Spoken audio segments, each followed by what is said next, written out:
And we are recording. All right.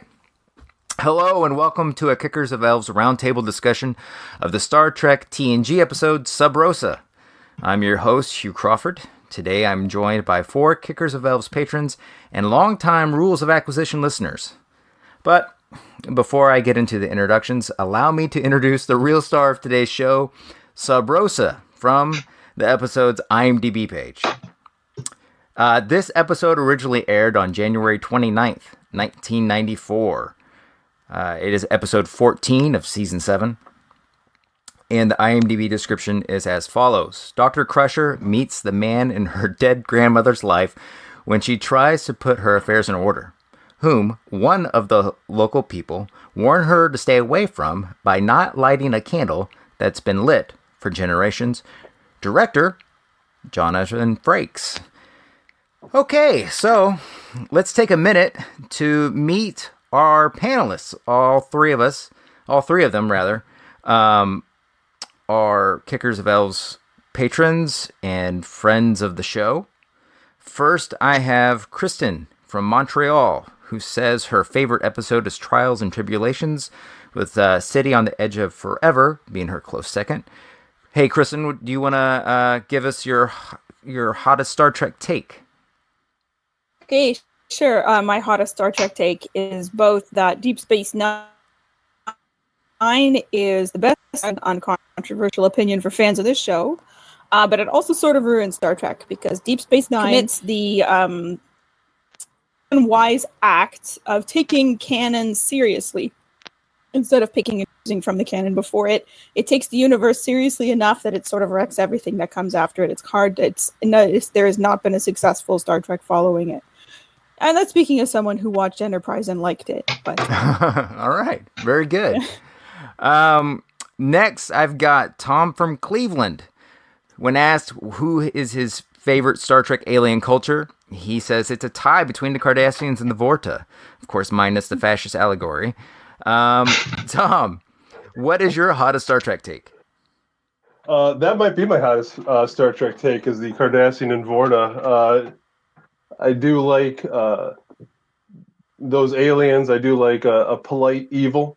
I think in 2019, when evil is far more vulgar and loud, we miss those 90s polite evil that will be nice to you as they stab you in the back. My big hot take is TNG is not that good. I know it's, but I am also an Enterprise stan. I believe that's the term that kids use. But I think that Star Trek in and of itself is a workplace drama. It's how these people get along, and I think that TNG, it really is all your big Type A's from the Federation on the flagship. It would be a horrible place to work. Just a lot of Type A personalities trying to interact, get along.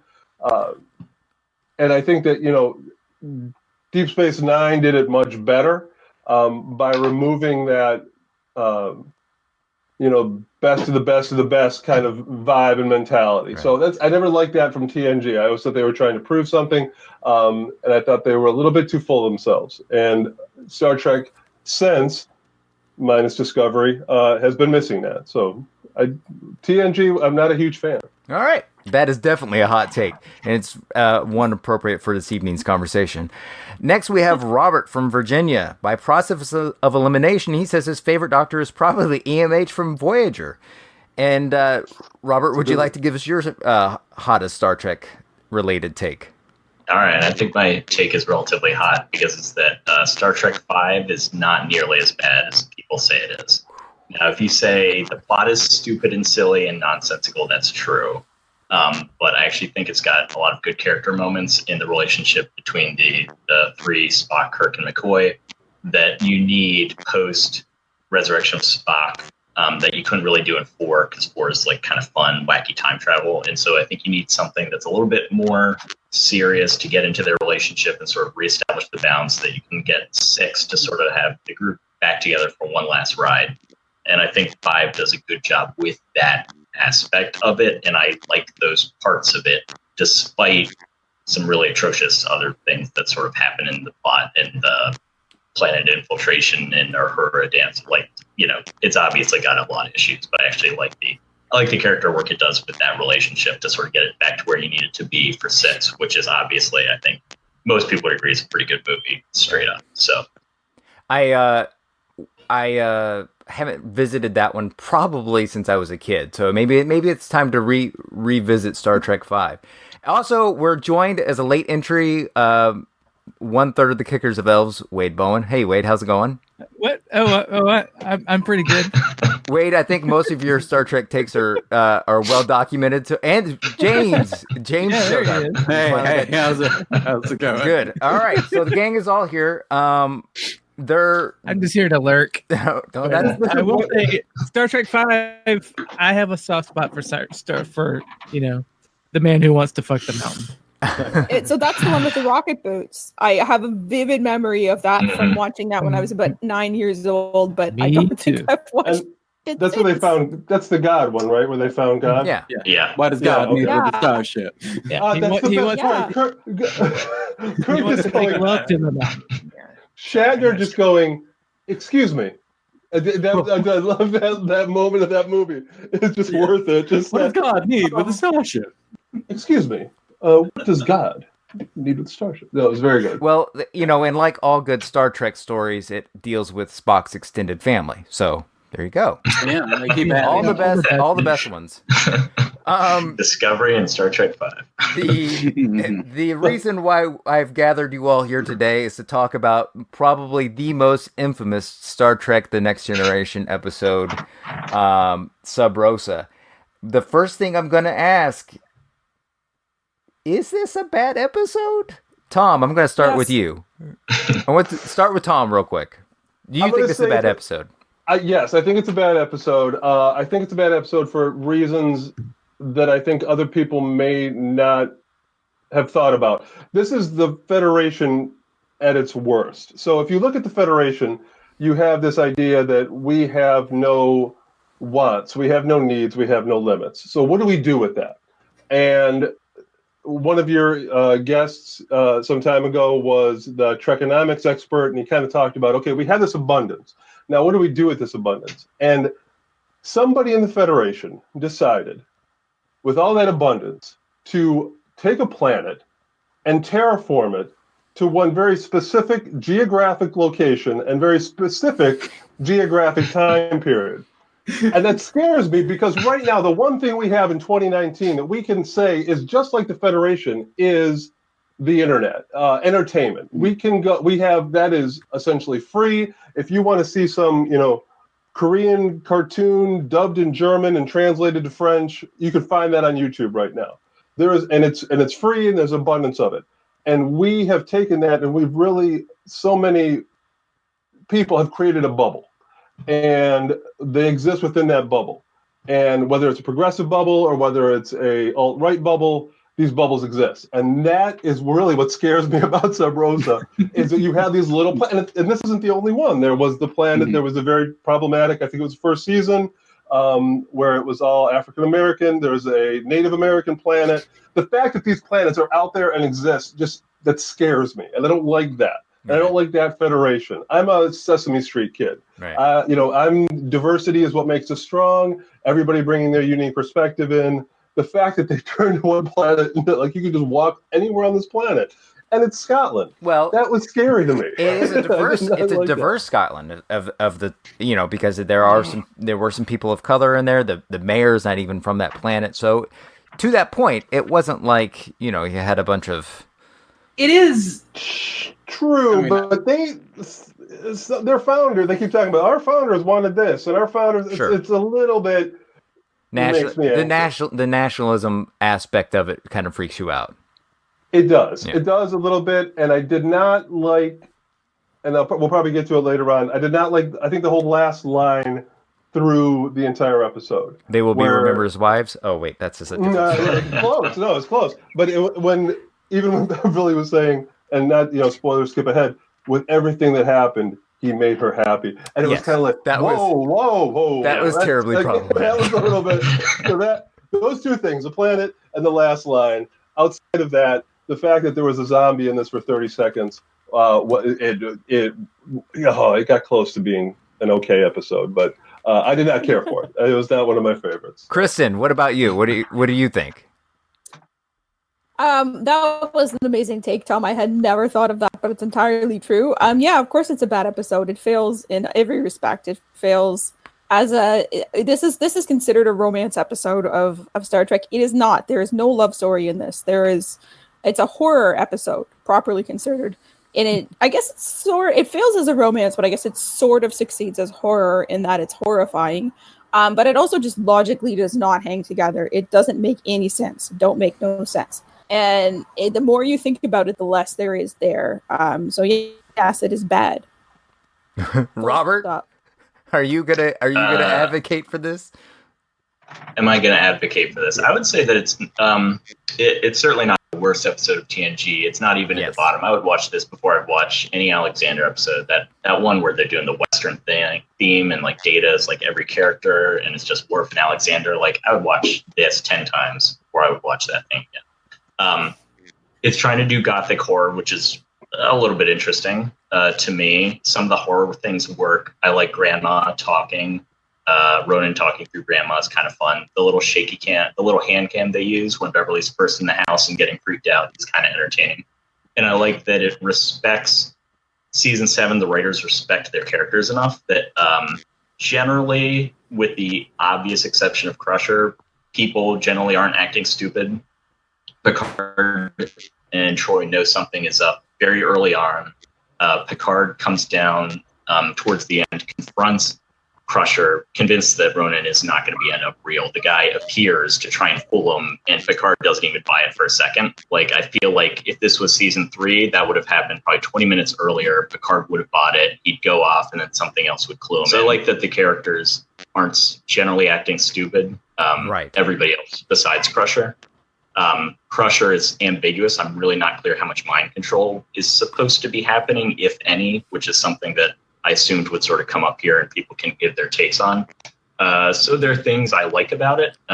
Horror is not a tone that Trek goes for very often. When it does, it sometimes fails. This one's semi-effective, and I think as a gothic horror story in general, it's not too bad. I agree with Tom, though, that last line, just whether there's mind control or not, either way, the last line really puts you in a rough place. And if you look at Troy's face, Troy doesn't necessarily agree with that last line either. She doesn't nod yes or smile. She actually looks like she's mildly like horrified. It would work. It would work better if like Crusher was like Kess, who's like 3 years old, like a woman who has been married, has a kid, has a professional life, has ongoing interests, and has had previous relationships and things like that. I think really makes that type of idea pretty tough to swallow, coming from this woman who I think should have it a little bit more together, like regardless of what's happened. Yeah. So I don't think it's a good episode. I don't think it's scraping the bottom of Trek or TNG. I think it's, as a gothic horror, if you cut out that last scene, it would be all right, not great. Like I said, I would watch it over a number of other TNG episodes. Well, I guess that's my larger point. I find that was some of the worst Deep Space Nine episodes. The bad episodes made everybody dumb. And this only made one character dumb. Mm-hmm. And it just made Crusher was affected and nobody else. So in other words, there were points in this conversation where she's talking to Troy and it would just like test the tensile strength of what makes sense in a conversation, and Troy would actually push back for the audience. You know what I mean? Mm-hmm. And I would argue that's true. But the one character that they made dumb, it was their episode. I mean, it's her episode from start to finish. She is taking over by anaphasic energy, though. It's not like she. Look, Polanski would not have fallen for that. That's all I'm saying. I just, I don't want to tip my hand as far as what Doctor I enjoy. Well, but I like Polanski a lot. Would not have put up with that garbage. Because Pulaski gets a bit charmed by Moriarty, if we recall from those episodes, right? Like Pulaski is totally down for some sinister dude energy, but the thing is, like, the guy is so unappealing. The Ronan character is Moriarty was charming. nothing. Moriarty was charming. He was cool. He had a reason to be. He was like dined into existence completely unfairly, and he had a real issue, right, that he needed to solve. This guy, I mean, keeping aside all of the logical nonsensity of this family story, it doesn't make any sense if you think about it at all. He's just a parasite who's been sponging off of her family for 800 years. Right. Which really interesting. There is no point in which you're like, damn, I want to get that guy. You don't ever see Beverly like actually fall in love with him. It's just suddenly filling the house with roses and stuff, right? It's never ever appealing, and it should be for that seduction to happen. Otherwise, like you say, she's just being dumb, or it's the mind control cop out. It's like, oh, she's being taken over by this energy. Well, okay, well, that's boring. Right? I mean, if an interesting point to follow up with that, why is he? Shouldn't he have been a little more subtle? I mean, his play is to take over Beverly, if I remember correctly, and he doesn't need to do the flowers. He doesn't necessarily, I don't even think, need to appear. He draws an awful lot of attention for somebody who's trying to keep a low profile. Right. Well, isn't he desperate to? I never understood. I thought one of the he was sort of a desperate creature, though. So it's not like he was able to, wine and dine her very much. He kind of had to move quickly, right? He needed her to light the candle because reasons, right? Like, and they don't really ever. Well, it's a plasma-based light. There's a lot of. I don't. There's a lot of. How can you have a candle light. that is 800 years old? A family heirloom. It was a very big candle. When her first generation, that candle was solid 10 feet tall. It was huge. And over the years, I think the flame itself is what had to keep going. The flame itself was what was key. Like, you couldn't let the flame go out. The candle itself wasn't the source of the power. It was the actual flame. But they let it out, didn't they? Yeah. Didn't they? They blow it out and lit it several times. Yeah. So my understanding is the candle is he needs to be in the plasma. So when they blow the candle out, he goes into the energy grid for the weather control, and that's what's disrupting it. Right. And same thing, he travels up the beam to the Enterprise. Right. So that's where he's hanging out. How that relates to his need to have the women too, I'm sort of not clear. That's left unanswered, right? It's not. He needs to combine with it. He needs organic tissue for sustenance. So in other words, whenever the grandma died, that was his meal ticket was gone, and he had to desperately move on to the next one. Does he kill them by inhabiting them, or is that I don't. A byproduct? If he does, that was really ambiguous. That was ambiguous. Right? That was definitely ambiguous. Okay. Yeah. What I liked about this was that it tries to take in the world. All right, there are ghost stories, and it tries to give you an answer. And yes, it's sort of a lame answer that turns out ghosts are anaphasic energy. But at least, and here we are in the 7th season of Star Trek: The Next Generation, and at least they're trying new stuff and new motifs. And everybody is, the acting is still really good. I thought Gates McFadden was actually really fantastic in this. Her acting choices. I agree 100%. Her acting was I think great. her choice. I think a lesser actress could have driven this into the ground. I think she elevated it better. I think she elevated it more than it deserved. She's completely watchable. I think she played the subtle... girl talk scenes with Deanna were painful. That was just watching them every time. There was 4 or 5 of them where they're having girl talk, right? And it's that's partly the writing, though. And it's just, and I guess I've had many conversations with female friends where they're telling me about their boyfriend, and you're like, that doesn't sound good. But does that work? Is that work girl talk though? That maybe not the intimate friendship. I mean, I get that they're friends on the show, but they are intense forward. Is that professional conversations in the break room? Is that just? Oh yeah, okay, that's what you're doing. Okay. I think if your coworker starts telling you about their sex dreams, that's a bit off, and Deanna's clearly not comfortable with that. But okay, here's the thing, because or was she? She seemed pretty. She seemed to be eating it up with a spoon. I thought she enjoyed. There's actually some no, and then she's positivity for teenagers. I thought that's what it was. Well, that sounds fun, but let's get on to these crew evaluations now. She's changing the subject really fast, right? like you would in real life. Well, when if your you were coworker jealous, starts talking about stuff like if that. nobody, But here's the thing: the Federation has had 200 years of contact with energy beings at this time, Yes, right? that's They're correct. meeting these guys in Enterprise, like there is contact with Organians or whatever. Having a ghost boyfriend. Sure. Must be completely normal. I mean, like I found a long time ago on the internet, I found a blog by someone who was convinced they were in a relationship with the spirit of, I believe it was Louis XIV. I don't remember, one of the four French kings, and she had read a whole blog about her relationship on the astral plane that she had with this guy. So if people are doing this now in the 2000s, obviously 200 years after we've made contact with energy beings, Bev has a new boyfriend, and he's non-corporeal. Okay, well then that's just a thing that probably everyone does every now and then, right? That's what Team Boys in the Federation. That's the lie. Instead of my girlfriend is Canadian, it's my girlfriend. She's super hot, but she's non-corporeal. You can't see her. She's here right now. Right? She's really hot. Yeah, you just can't see her. You have to wait till I light the candle and she takes physical form.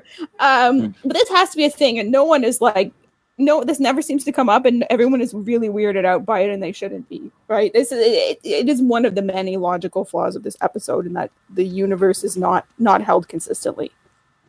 True. Are we going to talk at any point in this episode ghost theory?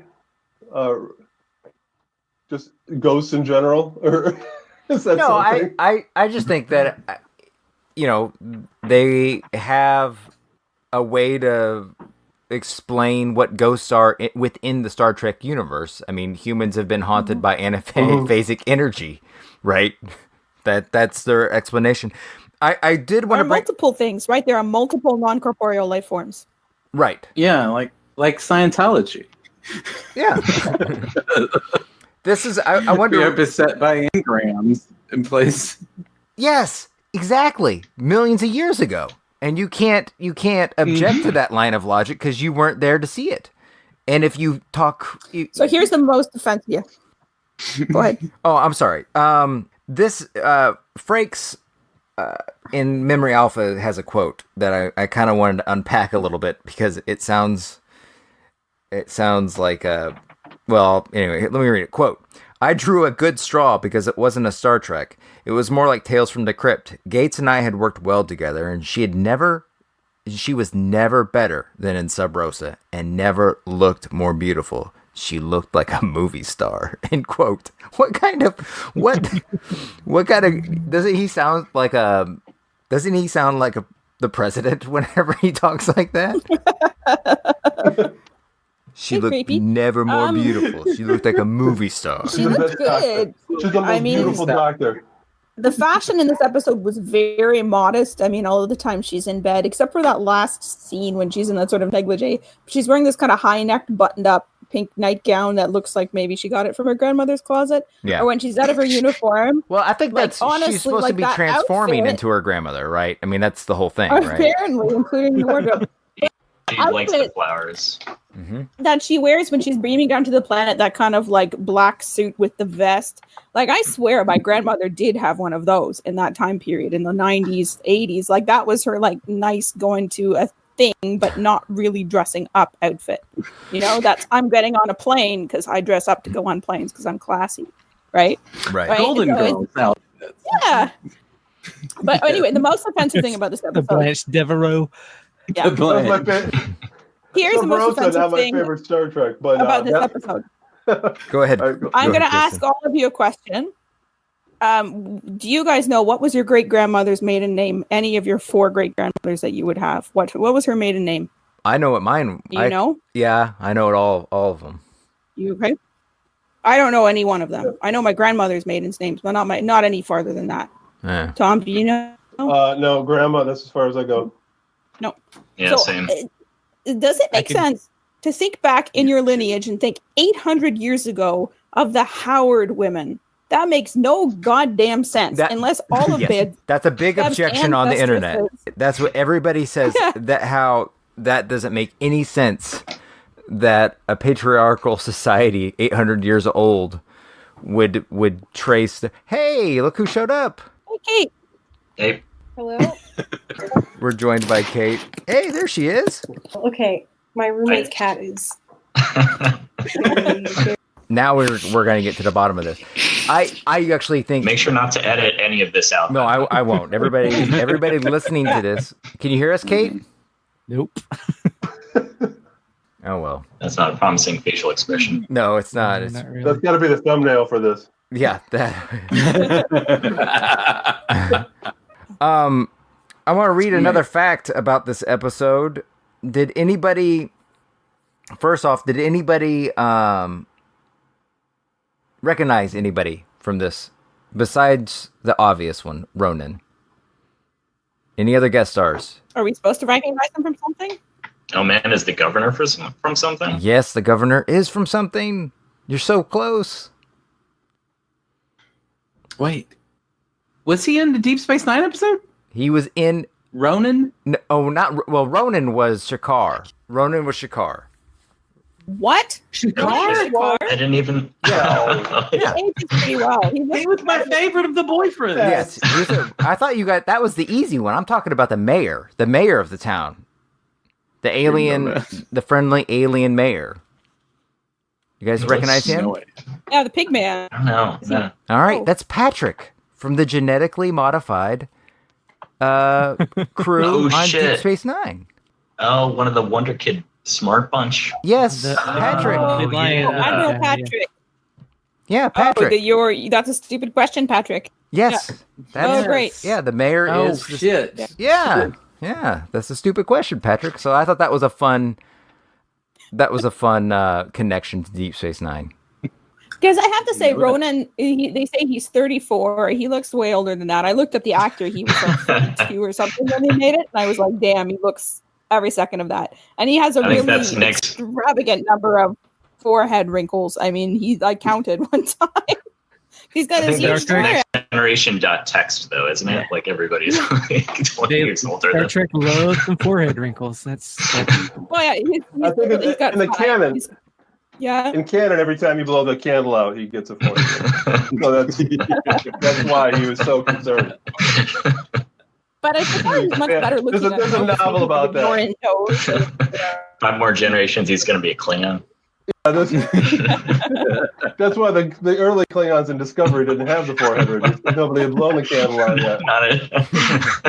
They lit the torch ship, and the whole thing went. Up your fuck candles game, guys. Come on. There's a whole series of novels about it. I can't believe you haven't read it.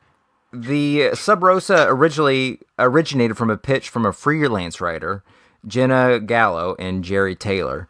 They said the original spec script was there. There had been aliens throughout the history on Earth who had possessed people, and they were responsible for much of what we called supernatural paranormal events. The writer had the idea of the Scottish origins of Beverly. Rick and Michael were very distrustful of this story. They considered it a romance novel in space and felt the possibility for embarrassment was monumental. But I just knew it would work. Or Hugh, you're pretty choppy. All right. Well, maybe I'll throw it to somebody else. How did you all feel about the technobabble in this episode and the problem solving? Our friends in engineering and their problem solving. The technobabble and the problem solving. Right. Oh, Cards on the Table. I didn't watch it. I'm just lurking over here. I got a sleeping baby in the next room. I'll ask one of our panelists there. How would you grade the technobabble? I don't know. It was like there's like a kind of sweet spot for technobabble, right? Where it's enough to be plausible, but not enough to make you think too hard about it. Because if it's over-explained, then it's like, well, that's just bullshit. And if it's under-explained, then it's like you're just trying to get me to accept a lot. Right. And I thought the whole logical chain, like I said, doesn't hang together very well. It's like, oh, he's been kicked out of the candle, so now he's in the weather system. And for some reason, there's fog on the bridge, which was kind of a great. And then Scotland is invading the Enterprise. I think the technobabble, to really sell it, you need to have high stakes. So somebody running down a hall because the warp core is about to breach, just blathering technobabble is fine. But when it's weather, and it's going to maybe rain, the technobabble falls a little bit short. I mean, that was one of the things I think that Riker at one point was like, "That's one hell of a thunderstorm." Like, yeah, they'll have to go inside. That will be unpleasant for them. It's not like everything, we're not talking about plate tectonics or the thing spinning out of orbit. It was literally like, we may have to delay this event we had planned for an hour. It's like, oh my God. No.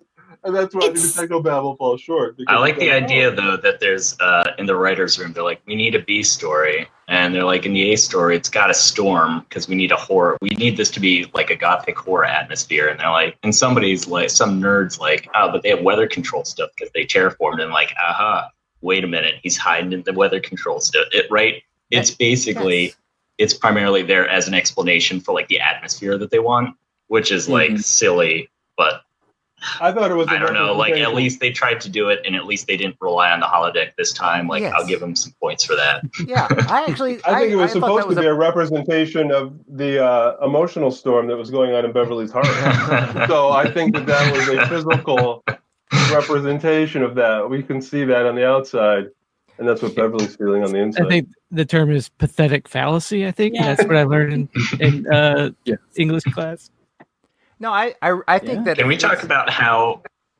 I was going to say, speaking of like odd things to put in, so there's the technobabble, but part of that is also kill off Ned to have Crusher start to realize that the ghost is up to no good. I think that's why that's in there. And like of all the if you want to point to like shitty cliche stuff, the whole character of Ned, who just kind of storms in, is like, the candle is evil. And Crusher's like, no, I think it's good. He's like, oh, I've had it with you. You'll bring it all down on your head then. There's like no explanation. He shows up twice to tell her the candle's the root of all evil. Doesn't provide any evidence. Doesn't explain anything. Just kind of pops in so that, like, I guess in case the audience is too dumb to realize it, or they think Crusher needs that, even though I think you could have easily had them trace back the power source of the energy that was mucking up the weather control system in the Enterprise to the grandmother's grave and put two and two together. I don't know why they have this character inserted, but he's just the worst like horror like trope of a guy who knows more than he lets on, refuses to take 2 minutes to explain even the basics of his thinking so he can romp off and get killed by the ghost. In his third scene, right? That's it. The reason why he's in this that's a good line of questioning. The reason why he's in this episode, let's see, the person who pitched it, the freelancer Jerry Taylor, this is from Memory Alpha. Taylor denied that the story was inspired by Anne Rice's The Witching Hour. She explained, quote, "One of Brandon and my favorite movies is The Innocents, which comes from Henry James' Turn of the Screw. We saw this episode as an homage, and we packed in every sort of gothic ghost story trick you could imagine. Consequently, the caretaker, Ned Quint, and Jessel Howard were an homage by Brandon Braga to valet Peter Quint and the governess Miss Jessel in The Innocents." So they are the parted out characters, from another story. The thing about Turn of the Screw, and like that's an homage to that, is that the Turn of the Screw is actually, again, like the characters that the seductiveness of the ghost, right? It's about the ghosts drawing the children into this world, and you want, as the reader or the viewer, right? This is also a famous opera.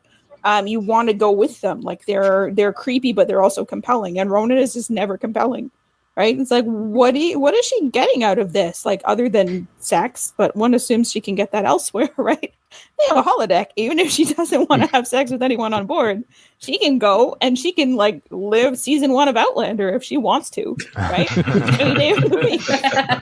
So why am I the viewer? Why am I supposed to be entering into this relationship? Where is the seduction for Bev? It's just not there.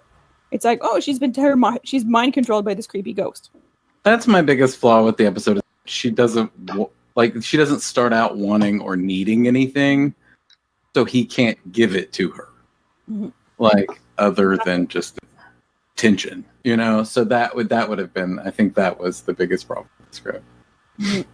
Well, he is. Isn't he kind of tapping into her thoughts, feelings, desires. So is that the attractiveness of Ronan? Is it's someone who intimately knows you, possibly more than she knows herself? Is that versus like a holodeck, which is what is programmed. So if this is what I want, I think, and programming that, and then never being satisfied with that, versus someone who really, because they are in your brain at a subconscious level, are hitting switches, whatever analogy you want to use, that you didn't even know you wanted flipped. So that might be his quality. Yeah, I would like to be a part of that as a viewer. I think if they'd shown that would have been great. Yeah. Yeah. I think Ned might have been a part of that. That's why he was jealous. They had a poly thing going, and then, that's true. Ned did not feel that he was going to be included in this new one and got angry. Kate, do you have any thoughts about this episode you want to share with the rest of us? I'm just thinking about it and laughing. Sorry. Did you like it? The episode? Not really. It's just one of those weird ones where like they're trying to play with another genre, but sometimes that works and sometimes it doesn't. And in this case, I think it really doesn't. Wow. This like ghost romance. I mean, I don't know. It's more interesting to watch. I think Hugh liked this a surprising amount. I did. Really? Well, yeah, I mean, it's not. It's like entertaining. There are entertaining parts of it, but well, I felt like I don't know if it's like high quality necessarily. No, I think this is a bad Next Generation episode, but I think it speaks to how high of a floor Next Generation has. When you're talking about like assessing quality, it's it's not going to get really low. If this is as low as it gets, that speaks to the quality of the overall series. Yeah, I can name I mean, if this is the worst episode, I can name DS9 episodes worse than this. So. Well, what season is this? Agree. What season is this for TNG? This is 7. This is the worst TNG episode? It may be the worst Brandon Braga. Yeah. I feel like there are worse TNG episodes just in terms of like more objectionable. Yeah. Yeah, but that late in the more objectionable or just more boring or just like more boring for sure. Not engaging. There right? are definitely like more boring episodes. I don't know if this is great, but it moves. The characters are, aside from Crusher, are treated reasonably well. I think it's got. I don't think it's great. I don't think it's that bad. Right. It's fine. But it's so illogical. That's the thing. That's what I think makes it really bad. Is like it just so doesn't hang together. Like there are more objectionable episodes of TNG, and there's probably duller ones. There's just so many points at which it just fails to hang together whatsoever. And it's so weird because they do manage to make the A and the B plot converge, which they do sometimes and they don't other times. But it's like there's these like weird placeholder bits of logic that you can see like cut and paste errors. Like, well, in one version of the script it was this, and we changed it, but we forgot to change this thing, like the stupid green eye thing that doesn't make any sense at all, right? If you think about it at all, like well, that's the anaphasic energy made the eyes green. Yeah, but it shouldn't be like. Yeah, but okay, that green eyes. If Ronan only is attached to the host after the previous one dies, Nana shouldn't have had green eyes until Great Nana died, right? Which was fairly recently, right? Yeah. So she should have had whatever other color of eyes she was going to have for her whole life. It was sort of like an unforced error, wasn't it? Like they didn't even have to bring eye color into the situation. It was stupid, yeah. Right. It was a bad choice. Maybe her grandmother always had green eyes. And Crusher didn't? Howard I don't know. Again. Yeah, well, that's apparently this nonsensical idea of there being an 800-year-old line of Howard women. They all of them had green eyes because they were all possessed by Ronan. Well, yeah, they weren't. But I mean, maybe her grandma did before she was possessed, so no one noticed when she got possessed. Maybe possession. I don't know. Some people as a DNA thing, and then I don't know. I think I didn't see that. It's just Man, I can't believe. You know what they could have done to tie the whole episode together, and I think they really missed a trick, is they should have had a running joke where everyone thought O'Brien was Scottish. And they would bring it, like, he would beam down, and like Data would look at him and be like, "Hey, looks like home, right?" And he's like, "I'm from Ireland," or something like that. And then they'll be like, he'll walk out, there'll be fog all over the Enterprise, and they'll be like, "Hey, look at this!" And he shakes his head and walks away, muttering under his breath some Irish curse. It's different. That would have tied it all together for me. I would have been happy with that. Speaking of another terrible episode of TNG, the Irish episode of TNG, which is God, the like fake space Irish. Oh God, yeah, that was terrible. That's bad. What's that? He almost walked off DS9 for the episode with the Leprechaun, right? It was the dreams were the horses or witches Rumpelstiltskin episode. Yeah, it hit the last minute because he was like, he's it was going to be a leprechaun, and then they changed it to Rumpelstiltskin. Yeah, is that what it was? Okay. I that sounds vaguely familiar. Yeah. Interacting with Irish stereotypes. Going back to TOS, right?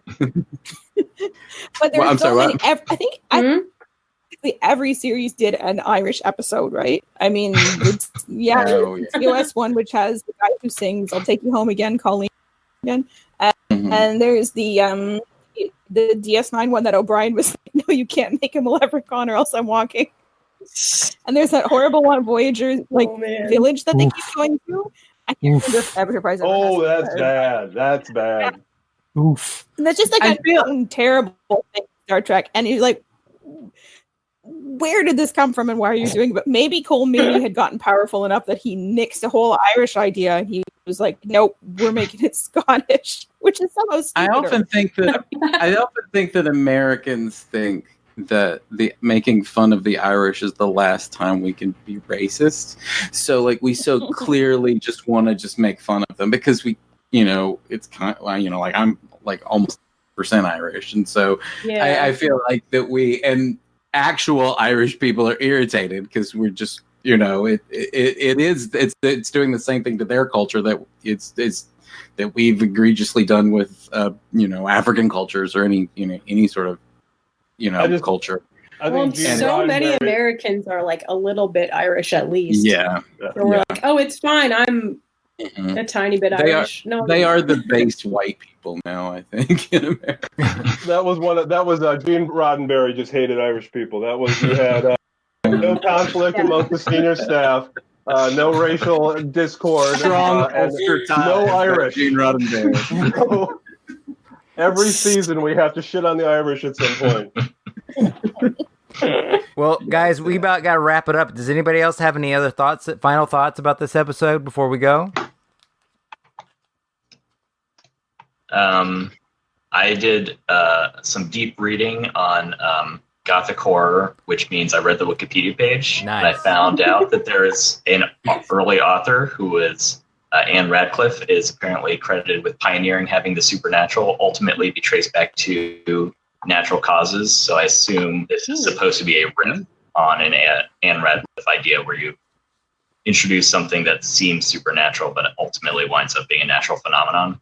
So it sounds basically putting everything, whatever you call it, putting everything in the bin that they could think of. So I guess that's sort of the inspiration of having this like alien ghost thing that turns out just to be a energy life form.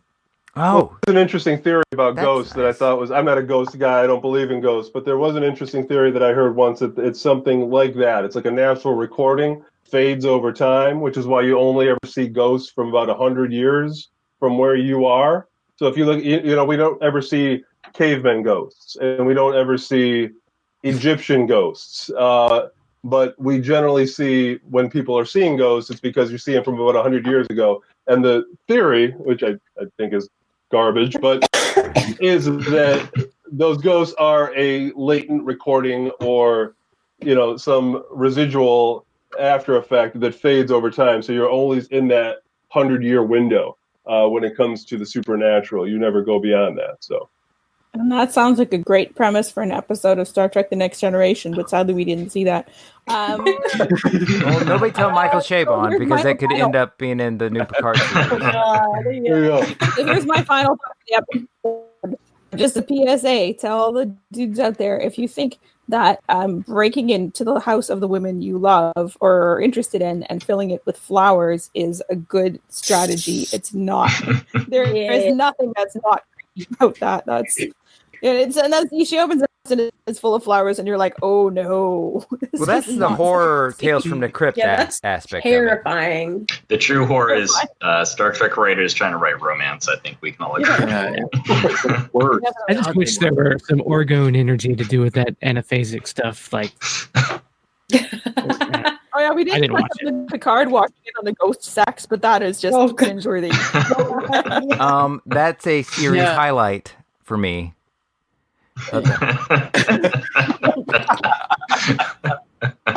He could have at least let her finish. Because that relationship, Picard and Beverly's relationship, and this is probably a rabbit hole that we may not want to go down, but that's a strange relationship. He's was responsible for why is she on his ship? There's a lot of ships in the Federation. He essentially is responsible for the death of her husband, if I remember correctly. Spoilers. But why? And he has this weird paternal, romantic. It's awkward. It just really seemed that when I was watching this episode, it's like, they had the strand open to like Sam and Diane, right? Yeah. It's very in the movies. Don't they end up being married or something? There's an alternate All Good timeline. Things. She and him are married in the future, which is their future past in the future, and then they are divorced at the time when he is the old man. Right. Sorry. I got confused with the books. In the Destiny trilogy, they're definitely married. Oh, okay. Hey, Kate, do you have any final thoughts? Final thoughts? Not really. Reminded me a little bit of that episode, which I didn't rewatch, so it's been a while, but there's that really horrible episode where Troy gets involved with someone who like also sort of possesses her and like sucks the energy out of her, and she ages rapidly, and like I don't even remember what the episode's called, but that one, like, it reminded me of that one. I remember that's another like very terrible. There's another one-off Betazoid that she runs into that. Is it that episode? Manipulates her. No, that's a different one. Yeah, no, it's that's something else. Yeah. No, that's the one where there's one where a Betazoid like makes her hallucinate Riker attacking her, but I'm thinking of a different one, I think. Yeah, this is the negotiating the wormhole. Different episodes, guys. Yeah. Is it the same with episode? No, there's 3 different episodes. This one was in a beta. Okay. There's one. Yeah. He's a mediator or something, and he for a wormhole. He feeds off her energy, her life. No, that's a different one. There's a guy who like sucks the life out of different women, and like an old woman who's at the beginning, and like that's the one I'm thinking of. Yeah. That's the one I'm thinking of because there's a point where she starts to age. And she's like freaking out at everyone, and everyone's like, "What's happening to you?" Uses her as like an emotional. Yeah, because he's using her as like an emotional dumpster. Yeah, and that makes her get old. That might be the worst episode of TNG. Man, that might be another one that we revisit for another day. That's also based on that sounds like I would have to rewatch the episode, but it sounds like a Ursula K. Le Guin novel that I just read. So, about empaths being like sort of psychic dumping grounds. Which one? It's a novella. It's a vast and slow. Oh, vaster than Empires and more slow. Yeah. I haven't read it, but I've heard of it. Yeah. Yeah. Cool. It's on my list. It's good. It's okay. Mm-hmm. Yeah. Is it a Hainish book? Yes. Okay. I haven't. I was going through every Hainish book, and I haven't gotten to that one yet. I guess. I mean, sometimes it's coded as a short story, but yeah, I think I saw it in like a short story collection or something. But yeah. All right. I'm going to. That's bad because there's about 5 or 6 episodes just in my head of toxic, literally the stealing of energy from women in relationships. Well, it happened to Jake too. Yeah, and It happened to Jake and his great. It happened to Jake though, guys. Don't forget it happened to Jake. There was two in There was at least two in Enterprise. You know, men suffer from the same thing. You know, it's not just the women. It's, you know, men. You know how hard it is in family court for men. All right. It turns out when you have all male writers in the writers' room, they can get some weird scripts out about women, man. Okay. On that note, I'm going to end this recording, but you guys are more than welcome to stay on the Google Hangout. So I actually do have to go. Okay. But it was really great. This was really great, and I'm glad you went through the trouble to figure out how to do this. For everybody, for Wade, James, and myself, I'd like to thank our panelists for showing up. Kate, next time I hope that we can get you on board. You know, Yeah, for the whole sorry thing. about that. Don't be sorry. I didn't even get an email. I had to manually go into Google Hangouts and find the invitation or something. I don't know. I'm sorry about that, But I figured it out eventually. It'll be easier next time, I promise. Yeah. Tom, Robert, Kristen, thanks again. Thanks. All right, let's see. How many to beam out? 1, 2, 3, 4, 5, 6 to beam out. All right, 7 to beam out. Okay. All right. And that's the end of the recording. All right. Well, that was our first Patreon Kickers of Elves Hangout. Thanks for everybody who participated. We had a really good time. If you heard that and said, hey, that looks like fun, I'd like to join the Kickers of Elves Patreon campaign. Maybe you can join us for the next conversation. We're having another hangout next month, and there'll be more information on that to follow, what episode we're going to be talking about, or whatever the Star Trek subject is going to be. More information will be coming down the pike for that. And, Wade, where can they find us on Patreon? Oh, yes. I'm here. Where can they find us? They can find us at patreon.com/Kickers of Elves. That's where all that content is that you can get a hold of. It's all on the... Oh, that beautiful kicker content. Yes. Roll that beautiful kicker content. Yeah. Run that beautiful bean footage. We spell content with a K, so... Right. We spell content with a K. Yeah. Right. It's a note to Crazy Cat, not like a race thing. Right. Or the Kardashians. Yeah. But anyway, go to, or, you get the gist. Kickersofelves.com, patreon.com/kickersofelves. You can find all that stuff. And all sorts of other stuff, if you haven't heard us say that before. All right. Yeah. Well, thanks again for listening. We hope you join us next time for another talk about Star Trek. Bye. Bye. Blue.